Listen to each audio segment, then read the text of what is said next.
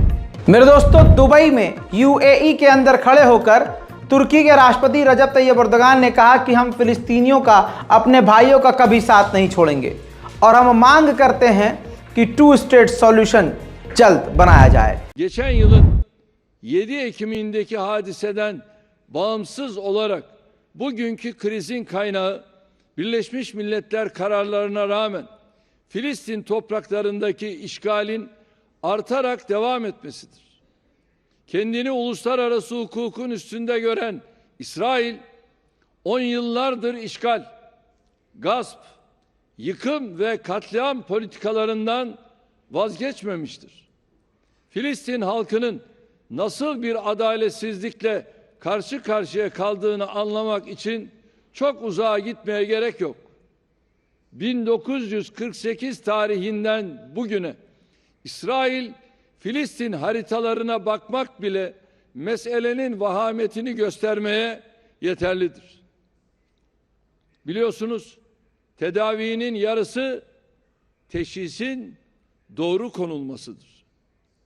Burada da sorunun kaynağını doğru tespit etmezsek çözüm yolunu da bulamayız.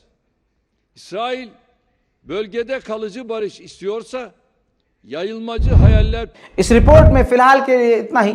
Report को share करना मत भूलिएगा। Report को शेयर करते हुए नीचे कमेंट कीजिए और अगर आप हमारे चैनल पर नए हैं तो चैनल को सब्सक्राइब कीजिए। जय हिंद।